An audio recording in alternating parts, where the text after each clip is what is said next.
Hoy veremos cómo Grecia y Roma transformaron al perro en algo más que un compañero. Fue soldado, guardián, símbolo y filósofo. En su mirada, los antiguos creyeron ver reflejado el alma humana. Desde los poemas de Homero hasta las ruinas de Pompeya, el perro acompañó cada paso de la civilización. Ladró en los campos de batalla, custodiaba templos y caminaba junto a los sabios. Entre mitos y mármol, su presencia revelaba algo más profundo, una idea de lealtad que sobrevivió al imperio. Este viaje explora cómo el mundo clásico dio forma a la imagen del perro que aún veneramos hoy, el amigo fiel, el guardián del alma y el espejo silencioso de nuestra humanidad. El mar aún rugía en los oídos de Ulises cuando pisó la tierra de Ítaca. Sus pies, curtidos por la guerra y el naufragio, tocaron la arena como quien despierta de un sueño demasiado largo. Habían pasado 20 años desde que partió a Troya. Su reino había cambiado. Su esposa era asediada por pretendientes y su hijo ya era un hombre. Pero entre todos, solo uno lo esperaba aún. En la puerta del palacio, sobre un montón de estiércol, yacía un viejo perro cubierto de pulgas. Sus ojos, casi apagados, se encendieron por un instante. Nadie más lo reconoció. Nadie, excepto Argos. Homero lo describe con la precisión de una flecha. Cuando vio a Ulises, movió la cola y dejó caer las orejas. Ni un ladrido, ni una queja. Solo el reconocimiento absoluto entre un hombre y su perro. Esa escena dura apenas unos versos, pero contiene una eternidad. Porque mientras Ulises regresa disfrazado de mendigo, Argos ve más allá de la apariencia. Ve el alma. Y al verla, cumple su destino. Espera, reconoce y muere. Muere satisfecho, sabiendo que su amo volvió. ¿Puede haber una imagen más pura de la fidelidad? Durante siglos, ese fragmento de la Odisea ha conmovido más que cualquier batalla. Argos no es un héroe ni un dios, pero encarna la virtud más humana, la lealtad sin recompensa. Homero, sin decirlo, nos muestra que la épica no está solo en conquistar ciudades, sino en no olvidar. El perro que aguarda entre ruinas es el símbolo del tiempo detenido por el amor. Visualiza la escena. El viento mueve las telas del palacio. La luz cae sobre el polvo. Ulises mira a su viejo compañero, pero no puede hablarle. Debe mantener su disfraz. El corazón del héroe late con fuerza contenida. En silencio, un hombre recuerda quién fue. Un perro le devuelve la identidad que el mundo le había robado. Esa mirada entre los dos resume toda la Odisea. Argos representa el hogar, la inocencia que Ulises perdió al partir. Cuando el animal cierra los ojos, no es solo su muerte, es el fin del viaje. Porque el héroe regresa, pero el tiempo no lo acompaña. El perro que esperó es también el mundo que ya no existe. Muchos han querido ver en Argos un símbolo de la memoria, el único ser que conserva la verdad mientras todo cambia. En la poesía griega, los dioses premian la astucia, pero Homero nos recuerda otra virtud, la constancia silenciosa. Argos no pide nada, solo espera, y en esa espera se convierte en eterno. Su nombre mismo lo sugiere, Argos, brillante, luminoso, el que ve. Incluso cuando sus ojos se apagan, ilumina la historia de su amo. Quizá por eso, cada lector siente que lo conoce, porque todos hemos tenido un Argos, alguien que nos recuerda quiénes somos cuando el mundo nos confunde. El eco de ese encuentro viaja más allá del poema. Inspiró esculturas, cuadros y versos. Los griegos entendieron que la fidelidad no necesita palabras, solo presencia. Y Argos, en su silencio, se convirtió en la voz de todos los que esperan sin ser vistos. Cuando Ulises entra al palacio, no sabe que ha perdido algo más que un perro. Ha perdido la última huella de su pasado intacto. El guerrero vuelve, pero el hombre se queda junto a Argos. Por eso, el verso final resuena con tristeza serena. Ulises entró en la casa y Argos descendió al Hades. El héroe sigue, pero el alma del hogar ya partió. Así termina la primera escena del vínculo eterno entre el hombre y el perro. No en la guerra, sino en la puerta del regreso. No con un rugido, sino con un suspiro. Argos, el que esperó 20 años, no es un personaje secundario. Es el guardián del tiempo, el testigo de la humanidad detrás del mito. Y mientras el viento sopla sobre Ítaca, su historia queda suspendida. Una lección silenciosa que cruzará siglos. Porque a veces, la verdadera épica no está en el viaje. Bajo la tierra, donde la luz se extingue y los ríos son de sombra, comienza otro reino. Tras el eco de las guerras humanas, Grecia imaginó un guardián que no dormía. El paso del alma no era libre. Al borde del abismo, un perro esperaba. Cerbero. 3 cabezas, una misión. Vigilar la frontera entre el mundo de los vivos y el de los muertos. Su presencia no era castigo, sino equilibrio. Un recordatorio de que la muerte también necesita orden. Según Hesíodo, Cerbero nació del caos, hijo de Tifón, la tormenta, y de Equidna, mitad mujer, mitad serpiente. Su linaje estaba hecho de monstruos, y, sin embargo, su tarea era profundamente racional. Guardar la puerta para que nada escapara del Hades. Imagina el portal. Piedras negras, ecos de voces que ya no existen. El río Estigia corriendo a lo lejos. Y en medio, Cerbero, oliendo la eternidad. ¿Teme el alma al perro o al espejo que le muestra su destino? Los antiguos lo sabían. Cada cabeza de Cerbero tenía un sentido. Una olía la vida, otra la muerte, y la tercera vigilaba el tiempo para que nadie intentara volver atrás. En los mitos, solo unos pocos lograron engañarlo. Orfeo lo durmió con música. Heracles lo sacó a la fuerza del inframundo. Eneas lo calmó con un pan de miel y droga, mientras caminaba hacia su juicio. Cada historia es una variación del mismo temor. La frontera puede abrirse, pero siempre cobra un precio. En el pensamiento griego, Cerbero trascendió su ferocidad. Los filósofos lo interpretaron como símbolo del deber. El perro que nunca abandona su puesto, aunque su tarea sea eterna e imposible. Platón hablaba del alma como un ser dividido, y Cerbero encarnaba esa tensión. Una mente con múltiples voces que tiran en direcciones opuestas. Su imagen viajó de los templos al arte.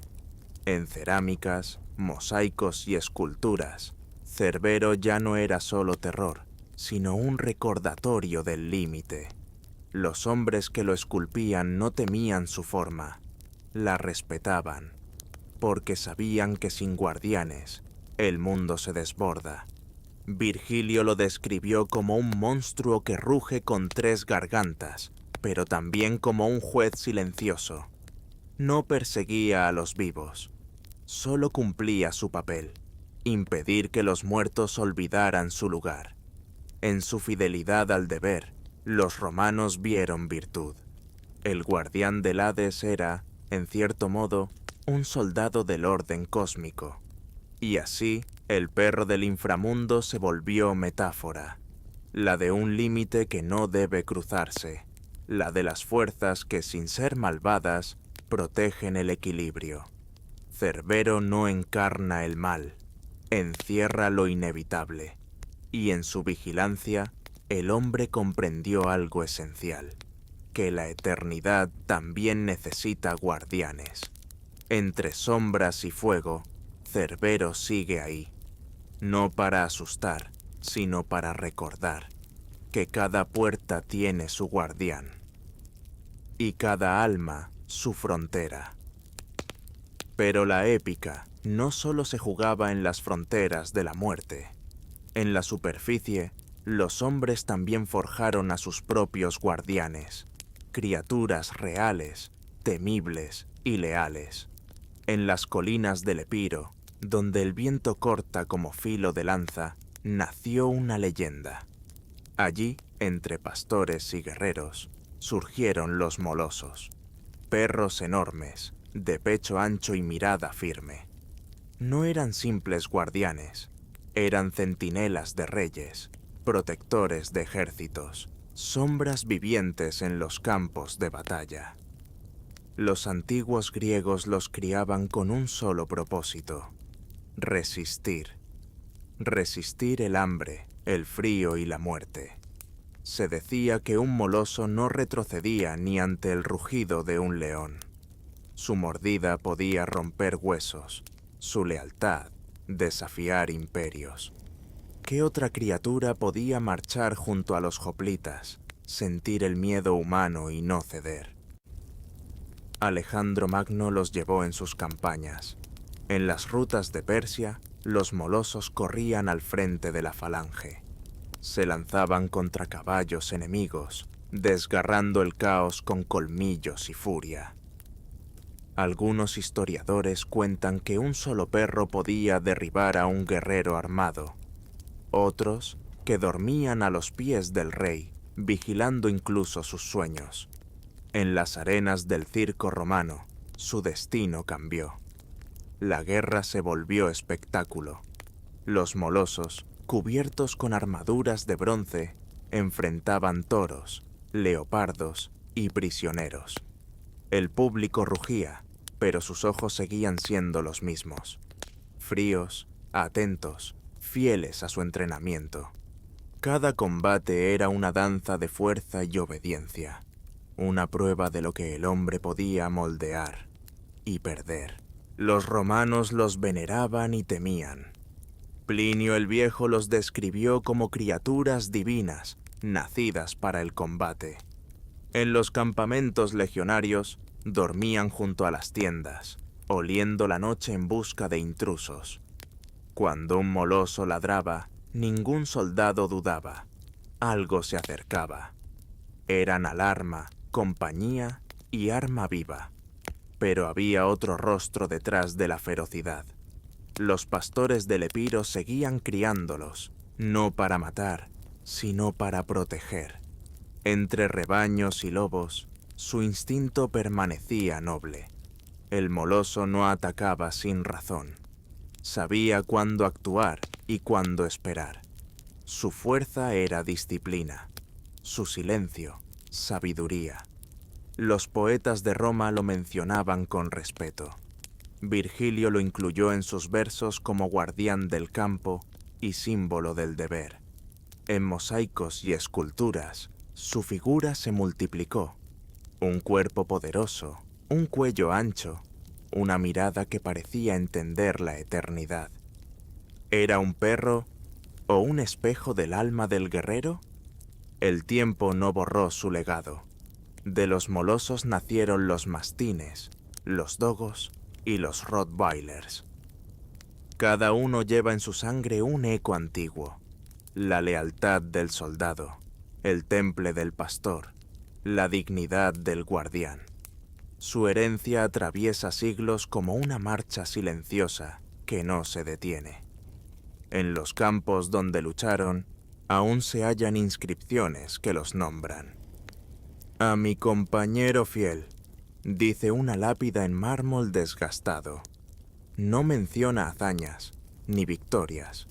Solo eso, fidelidad. como si todo lo demás fuera ruido ante la verdad más simple. El moloso fue más que un perro de guerra. Fue el vínculo entre la brutalidad humana y su necesidad de amor. Un recordatorio de que incluso en el fragor del combate hay espacio para la lealtad. Y cuando el imperio cayó, su figura siguió en pie, vigilando, esperando, como si aún escuchara el eco de los tambores en la distancia. El fragor de la batalla resonaba en la figura de otro guardián imperial. En los campos de batalla del imperio, los cascos brillaban al sol. Entre el metal y la disciplina, caminaban también los Canis Pugnax, gigantes musculosos, de mirada firme, entrenados para obedecer sin miedo.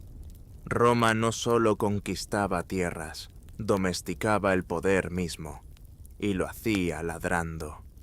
Estos perros no eran simples guardianes, eran soldados. Cada legión tenía los suyos, criados para resistir el calor, el hambre y el estruendo del combate.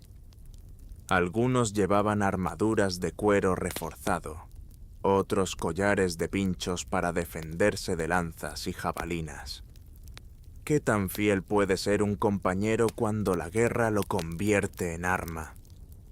Los cronistas contaban que los Canis Pugnax acompañaban las caravanas imperiales. Dormían junto a los centuriones, cuidaban los estandartes y los cofres de suministros. En los caminos polvorientos del Mediterráneo, su presencia era una advertencia. Aquí marcha Roma. No había ladrido más temido que el suyo al caer la noche. Su entrenamiento era meticuloso. Desde cachorros se acostumbraban al ruido de los cuernos y al choque de los escudos. Aprendían a atacar en silencio, a morder sin soltar, a esperar la orden como si fuera una plegaria. El soldado confiaba su vida a la lanza y al perro que vigilaba sus espaldas. Los arqueólogos han hallado mosaicos que muestran estas escenas. En ellos, los Canis Pugnax aparecen al lado de legionarios o custodiando templos. En una villa de Pompeya, un mosaico advierte Cave Canem, cuidado con el perro. Era más que una advertencia doméstica, era el reflejo de una mentalidad. Roma no se protegía solo con muros, sino con símbolos vivos del orden y la autoridad. Pero no todo era guerra. Estos perros también escoltaban a los nobles y resguardaban caravanas comerciales que cruzaban provincias enteras. Su figura se convirtió en una marca de estatus. Tener uno en casa era poseer una extensión del poder imperial. El animal representaba la fuerza de Roma, incluso en tiempos de paz. Los historiadores los vinculan con razas modernas como el mastín napolitano o el dogo de Burdeos. En sus genes aún vibra la disciplina romana. Su porte tranquilo esconde la memoria de un imperio que los elevó al rango de símbolo. Cada paso lento, cada mirada fija, parece recordar el eco de una trompeta lejana. Y es que Roma no solo conquistó territorios, también definió cómo debía verse la lealtad. El Canis Pugnax fue su emblema invisible, su sombra silenciosa. Mientras los soldados cambiaban, el perro seguía siendo constante, firme, obediente, eterno. En sus ojos se mezclaban la ferocidad del deber y la ternura del vínculo. Un equilibrio que Roma comprendió como nadie. El orden nace de la fidelidad. Así, cada ladrido en los campamentos era también una oración al poder, una afirmación del imperio y su fe en la estructura.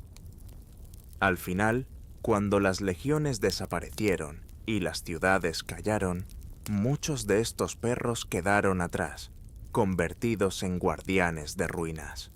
Las piedras del Coliseo y las villas abandonadas aún parecen recordar sus pasos. Quizás por eso, Cada mastín moderno lleva dentro un fragmento de Roma, la promesa de proteger, aunque el imperio haya caído. El eco del martillo aún resuena en los templos. La piedra y el mármol guardan las huellas de los dioses y de sus guardianes. Tras las batallas y los mitos, los perros encontraron otro lugar, el arte. No en el campo de guerra, sino en los pasillos luminosos de las villas romanas. En Pompeya, bajo las cenizas del Vesubio, el tiempo congeló una escena cotidiana. Un mosaico, hecho de diminutas teselas, muestra un perro de mirada atenta. Bajo sus patas, una frase, Cabe canem, cuidado con el perro. Una advertencia y una oración. Una mezcla de humor, respeto y superstición. ¿Era un simple aviso o una invocación al espíritu del guardián? Cada casa tenía su símbolo, su alma doméstica. El perro era parte del umbral, un puente entre el interior y el peligro exterior. Los romanos lo colocaban justo en la entrada, como si su mirada siguiera viva. En cada tesela, el artista buscaba movimiento, la tensión del cuello, la curva del lomo. Era más que decoración, era protección. Los griegos ya habían usado la imagen del perro en cerámicas y ánforas. Cazadores, mitos, funerales, todos tenían su perro fiel a un costado. Pero en Roma, el arte dio un paso más. El perro se volvió espejo del dueño. Fuerte o pequeño, fiero o amable, representaba su carácter. Era una extensión de la identidad. En los frescos, los perros acompañaban escenas de caza o banquetes. A veces, bajo las mesas, esperaban migas que nunca caían. Otras veces, corrían junto a dioses disfrazados de humanos. Cada trazo de pincel contenía ternura y jerarquía. El perro era parte del orden del mundo, una figura que unía el placer estético con el deber silencioso. Los artistas comprendieron algo profundo. El perro no necesitaba palabras para expresar lealtad. Bastaba su postura, su mirada, su quietud. Los colores de los mosaicos, negros, rojos, dorados, evocaban fuerza y alma. Incluso en los templos, su presencia era simbólica. Custodiaban ofrendas, vigilaban altares, acompañaban estatuas de dioses. Eran guardianes del cuerpo y del espíritu. En algunos mosaicos tardíos, el perro aparece dormido, ya no como amenaza, sino como paz. El arte había transformado al guardián en compañero. La vigilancia se volvió confianza. El miedo, afecto. Quizá porque los romanos empezaban a ver en él lo que veríamos nosotros siglos después. Un alma cercana, una mirada que no juzga. La arqueología moderna ha rescatado cientos de estas obras.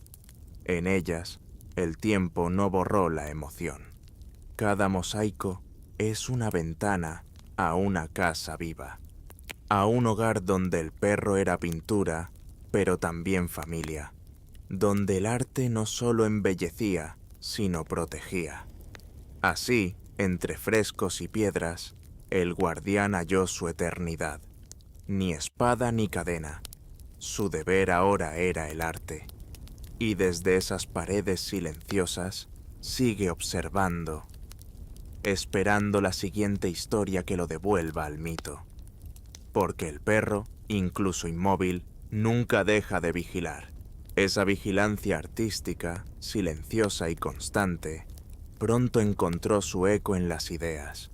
En las calles de Atenas, los ecos de los templos aún resuenan.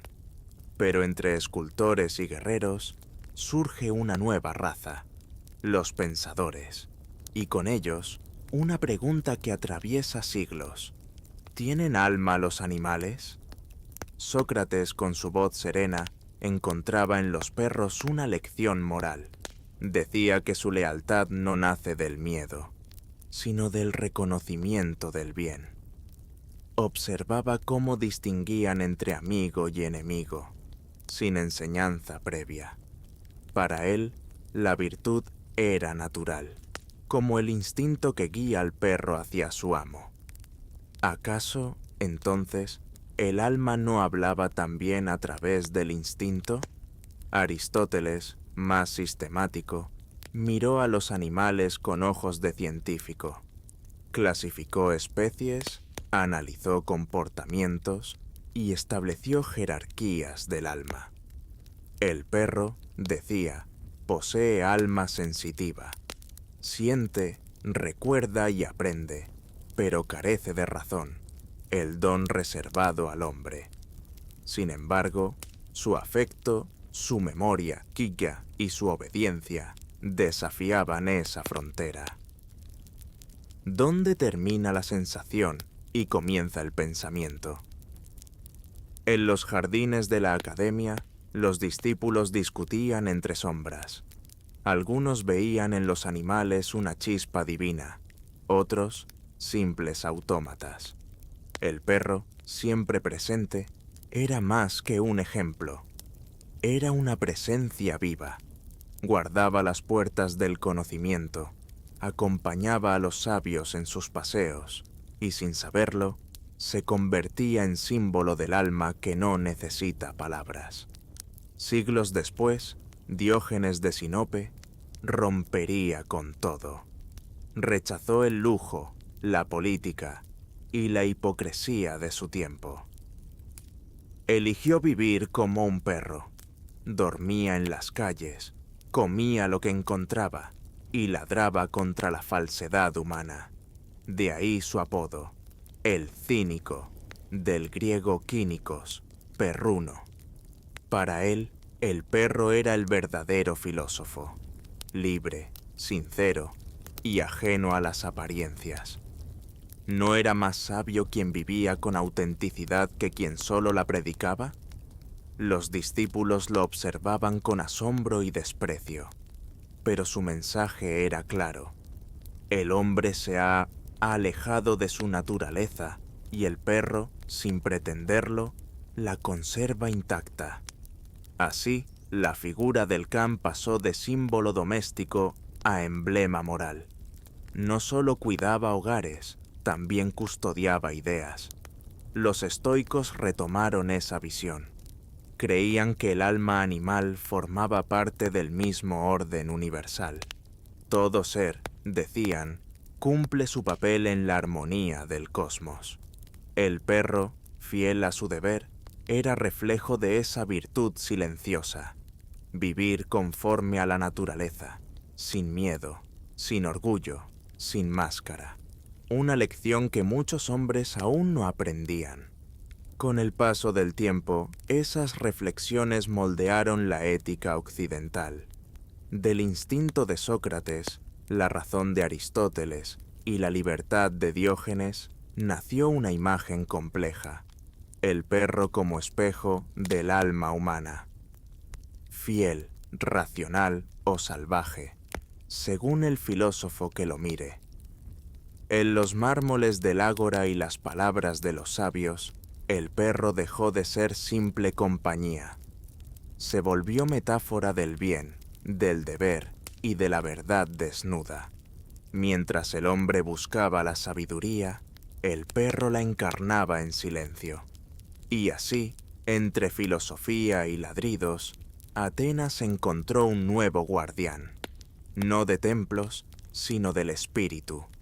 Uno que no predicaba, sino que vivía la virtud. Y desde entonces, el eco de su lealtad seguiría resonando, incluso más allá del pensamiento humano. El eco de esa lealtad se hace tangible entre las ruinas. En las ruinas de Pompeya, el silencio todavía guarda ladridos. Tras los muros cubiertos de ceniza, se leen frases grabadas por manos humanas y dedicadas a perros. Pequeñas inscripciones que cuentan historias domésticas, llenas de afecto y rutina. No molestes al guardián. mi amado compañero, que jugaba conmigo, ecos de una ternura que sobrevivió a la tragedia. Los romanos no solo veneraban dioses y héroes, también amaban a sus animales. En cada casa, un perro dormía junto al fuego o vigilaba el umbral. Algunos eran cazadores, otros protectores, otros simples amigos de los niños. ¿Quién podía imaginar que estos seres cotidianos tendrían su lugar en la eternidad? Los mosaicos nos lo confirman. En la entrada de muchas villas se leía la advertencia, mitad orgullo, mitad humor. Cabe canem, cuidado con el perro. El perro no era adorno, era parte del hogar. Pero lo más revelador no está en el arte, sino en las tumbas. Los epitafios hablan de amor y pérdida. Perdí a mi fiel Fortunata, que me acompañó en todos mis días. Mi Margarita, más pura que el oro. Los nombres se repetían. Fido, Lupa, Pupa, hasta Patricius. Eran miembros del hogar, con voz y memoria. ¿No suena eso familiar? En tablillas de cera y cartas privadas, algunos romanos mencionan a sus perros con orgullo. Uno presume del olfato de su galgo, otro agradece a su pequeño caniche por espantar ratones. Incluso los poetas los recordaban. Marcial escribió versos dedicados a una perra llamada Issa, tan querida que fue inmortalizada en cera. La comparó con una niña, con un alma. Y en esa comparación se revela algo profundo. El perro ya era parte del corazón humano. Las escenas cotidianas eran simples pero conmovedoras. Niños lanzando pelotas de barro. Mujeres tejiendo mientras un perro se acurruca junto al telar. Hombres compartiendo migas tras una larga jornada. No había templo ni altar, solo vida diaria compartida. La convivencia era el verdadero culto. Y cuando la muerte llegaba, no siempre era el hombre quien era llorado. Algunos dueños enterraban a sus perros con flores o juguetes. Un signo de respeto, de amistad más allá del tiempo. Para los romanos, la lealtad merecía un lugar en la memoria. El vínculo era sagrado, aunque no necesitara dioses. En cada ladrido que resonaba entre las calles de Pompeya, había una historia humana. Una mezcla de amor, deber y compañía. La historia de cómo el perro pasó de guardián a confidente, de símbolo a familia. Una historia que, de alguna forma, aún continúa. Porque mientras las estatuas callan, los nombres grabados en piedra siguen diciendo lo mismo. No era solo un animal, era parte del hogar, y ese eco, ese amor que sobrevivió al fuego del Vesubio, es el mismo que hoy sentimos cuando un perro nos mira sin palabras. El silencio tras la batalla no siempre fue de triunfo, a veces fue de pérdida. Después de los honores, de las guerras y los templos, quedaban los hogares, y en ellos el hueco que deja un perro. En los muros de Pompeya, una inscripción resume ese vacío. No molestes al guardián. Pero ¿qué ocurre cuando el guardián ya no está? Ahí comienza el capítulo del duelo y la memoria. En el corazón del imperio, los romanos no solo lloraban a sus muertos humanos, también despedían a sus perros con epitafios. Los arqueólogos han hallado más de 20 inscripciones dedicadas a ellos, desde simples nombres hasta verdaderos poemas en miniatura. Fui tu amigo, no tu esclavo. Siempre jugué contigo, hasta que el destino nos separó. Frases grabadas en piedra, escritas no para los dioses, sino para un alma de 4 patas. Detrás de cada texto hay una historia íntima. Una niña que pierde a su compañera de juegos. Un soldado que entierra a su perro tras años de campaña. Una anciana que deja flores sobre una tumba diminuta. Eran gestos que rompían la frontera entre el deber y el afecto. ¿Desde cuándo sentimos amor por un animal? Tal vez desde el primer epitafio.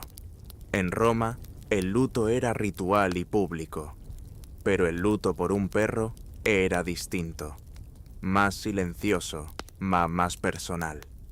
Algunos dueños colocaban lápidas con el nombre del animal, como si fuera un miembro más de la familia. Otros guardaban su collar, o lo representaban en mosaicos domésticos, con la esperanza de no olvidarlo jamás. Una tumba hallada en Campania muestra la imagen de un pequeño galgo. Bajo ella, una inscripción sencilla: «Corazón fiel, que nunca me traicionó». Esa frase resume algo revolucionario: el amor sin utilidad, el afecto que no busca servicio, ni defensa, ni compañía práctica, sino el puro vínculo emocional. Los romanos comprendían el valor simbólico de la memoria.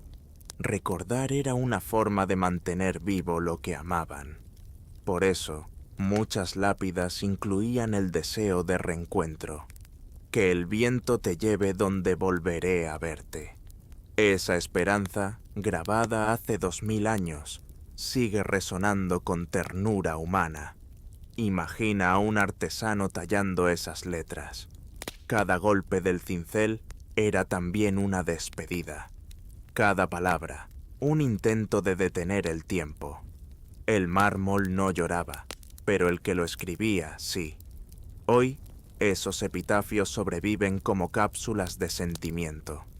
Nos muestran que el afecto entre especies no nació con la modernidad, sino en el corazón mismo del imperio. Allí donde el perro dejó de ser herramienta y se convirtió en compañero. Quizá esa sea la verdadera herencia romana. No las calzadas ni los acueductos, sino la idea de que recordar a un animal también es un acto humano. Porque el amor, cuando se graba en piedra, ya no pertenece solo al pasado, pertenece a la memoria del mundo. En los templos y altares, el humo del incienso ascendía entre figuras de mármol. Las plegarias pedían protección, justicia o perdón. Pero siempre había un guardián silencioso, de mirada firme: el perro. En Grecia y Roma, los dioses no caminaban solos. Junto a ellos, corrían sombras de 4 patas que unían lo divino con lo humano. Las historias antiguas están llenas de estos compañeros celestiales. Artemisa, diosa de la caza, lideraba una jauría blanca como la luna. Cada ladrido era un eco del bosque, un aviso de que la diosa estaba cerca. Los cazadores le rendían culto, esperando que sus perros heredaran algo de esa ferocidad sagrada. ¿Cuántos habrán sentido, al mirar a su animal, que veían un reflejo del poder divino? Más oscura era la presencia de Hécate, diosa de los cruces y las sombras. Se decía que su llegada se anunciaba con el aullido de perros invisibles. Perros negros, etéreos, guardianes del umbral entre los vivos y los muertos. A ella se le ofrecían ofrendas en las encrucijadas. En los mitos, el perro era el mediador, ni humano ni bestia, un ser que comprendía ambos mundos. En Roma, la figura de Diana heredó ese vínculo. Protectora de bosques y partos, su imagen siempre estaba acompañada por perros cazadores. Eran símbolos de pureza y vigilancia. También en los misterios religiosos, su papel era profundo. En los rituales órficos, el alma del iniciado debía atravesar regiones custodiadas por perros. Algunos textos los llaman guardianes del velo. Esa idea atravesó siglos. El perro como juez silencioso, como guardián del alma. El perro no era un simple sirviente de los dioses. Era su reflejo en la tierra. En su lealtad se revelaba la constancia divina. En su ferocidad, la justicia.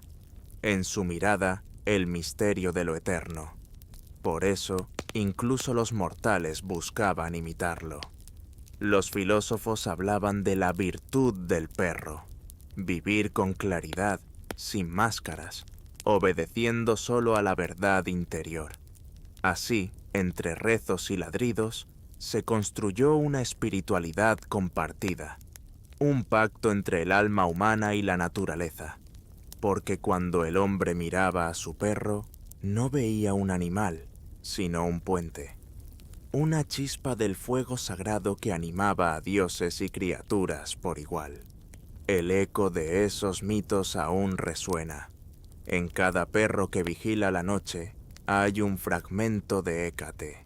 En cada mirada atenta, un destello de Artemisa. El perro cruzó todas las fronteras posibles, del mármol de los templos al polvo de las calles, del altar al hogar, de lo sagrado a lo íntimo.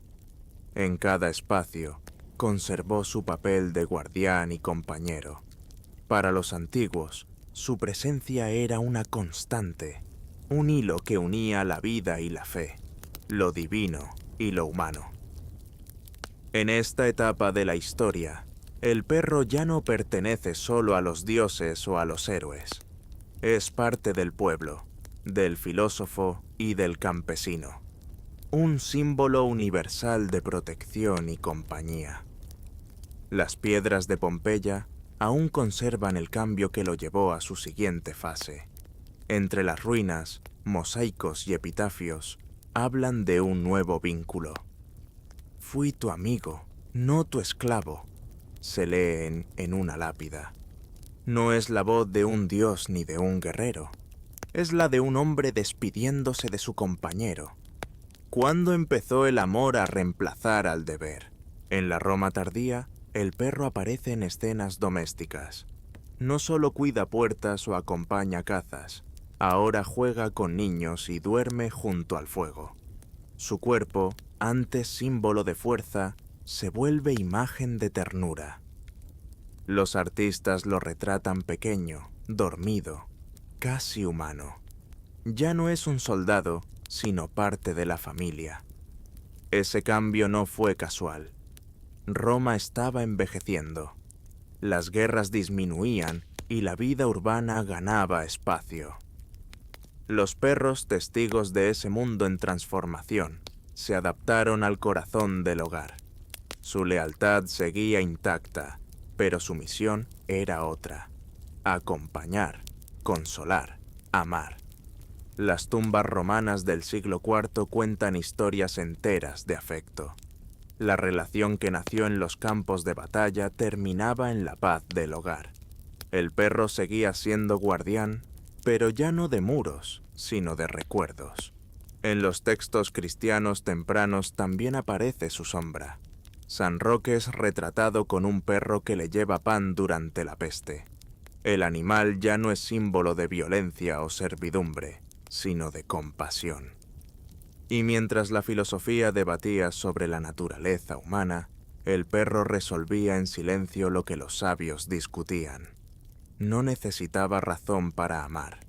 Su constancia mostraba una verdad más simple: el vínculo que une sin palabras. En los últimos siglos del imperio, el perro fue testigo del ocaso. Las calles se llenaron de ruinas, los templos se vaciaron, pero en cada casa quedaba un ladrido. En la oscuridad que avanzaba, esa fidelidad se convirtió en símbolo de esperanza. El afecto sobrevivió al poder. Así terminó el viaje del perro antiguo. Nació entre dioses y guerreros y terminó junto al corazón del hombre. De instrumento de guerra pasó a ser compañía en la soledad, de símbolo de fuerza a emblema de amor. Y aunque el imperio cayó, su imagen ya no podía desaparecer, porque cuando el mundo cambió, él permaneció. No en las legiones ni en los templos, sino en el calor de los hogares. Un legado silencioso que cruzó siglos sin necesidad de palabras. Y mientras el eco de Roma se desvanecía, su figura seguía allí, esperando, como si supiera que el vínculo recién comenzaba.